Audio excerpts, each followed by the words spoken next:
دعا کرو کہ ظہور امام ہو جائے، دوست کا قصہ تمام ہو جائے۔ دعا کرو، دعا کرو، دعا کرو۔ بسم اللہ الرحمن الرحیم۔ تمام تعریفیں اللہ کے لیے، درود اور سلام محمد اور آل محمد کے لیے۔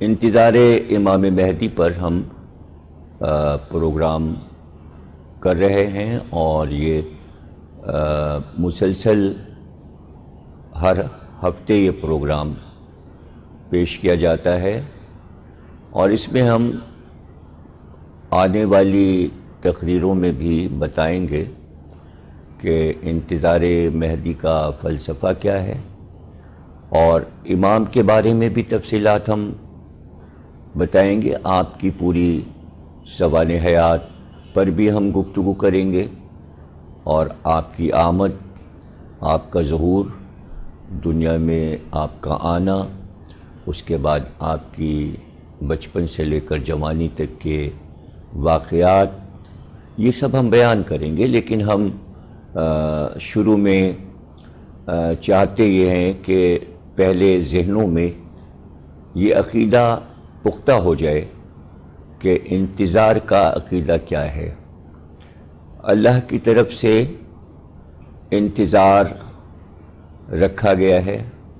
دنیا میں ہر انسان کسی نہ کسی چیز کا انتظار کرتا ہے۔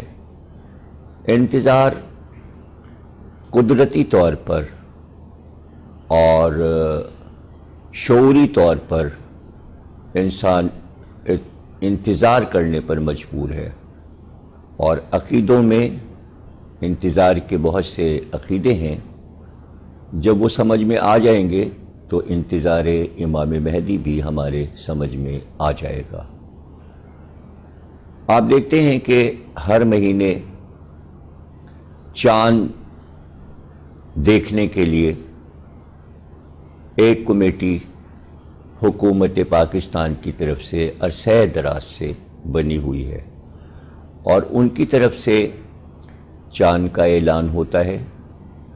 جب وہ کہہ دیں گے کہ چاند ہو گیا تو اس کے بعد ہی روزے رکھے جا سکتے ہیں، یا عید منائی جا سکتی ہے، یا عید الاضحیٰ منائی جا سکتی ہے، یا محرم منایا جا سکتا ہے۔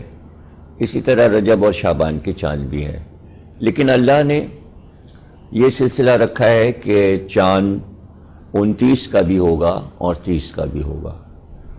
وہ قادر مطلق، وہ کائنات بنانے والا اور رات و دن کا خالق، جو خود قرآن میں کہتا ہے کہ سورج اور چاند ہمارے تابع ہیں، تو کیا وہ قادر مطلق جو ہر چیز پہ قدرت رکھتا ہے، کیا وہ قرآن میں یہ اعلان نہیں کر سکتا تھا کہ چاند صرف 29 کا ہوا کرے گا، یا یہ اعلان کر دیتا کہ ہر چاند 30 کا ہوگا؟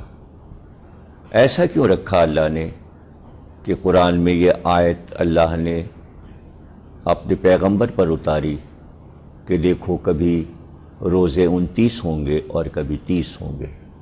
اس کے معنی 29 روزوں کے بعد بھی عید ہو سکتی ہے، اور 30 روزوں کے بعد بھی عید ہو سکتی ہے۔ یہ انتظار کروایا ہے اللہ نے، تاکہ فطرتی طور پہ انسان چاند کا انتظار کرے۔ دیکھو بھائی چاند کب ہوتا ہے، پتہ نہیں 29 کا ہوگا کہ 30 کا ہوگا۔ اس لیے انسان انتظار کرتا رہتا ہے کہ آج دن گزرے گا 29 کا تو ہم چاند دیکھیں گے، اور پھر عید ہوگی۔ تو ہم چاند کا انتظار ہر مہینے کرتے ہیں کہ دیکھیے 29 کا ہوگا کہ 30 کا ہوگا، یہی انتظار کہلاتا ہے۔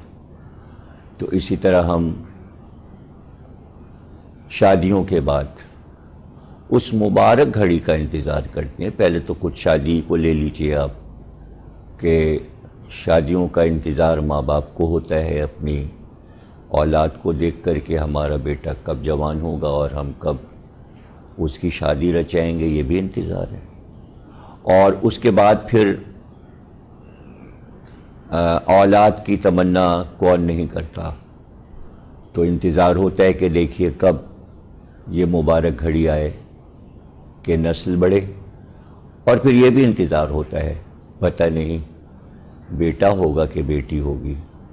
تو ہم اپنی پوری زندگی میں ہر گھڑی ایک دوست کی آمد پر بھی انتظار کرتے ہیں، دیکھیے کب پہنچتے ہیں۔ ہم مسافر کا بھی انتظار کرتے ہیں کہ بھائی وہ لندن سے آ رہا ہے، امریکہ سے آ رہا ہے، دیکھیے کب پہنچتا ہے، وہ کب آتا ہے۔ وہ جن کے بیٹے باہر ہیں ان سے پوچھئے آپ کہ وہ کس طرح اپنے بیٹوں کا انتظار کرتے ہیں کہ کب اسے چھٹی ملے گی اور کب وہ باہر کے ملک سے آئے گا۔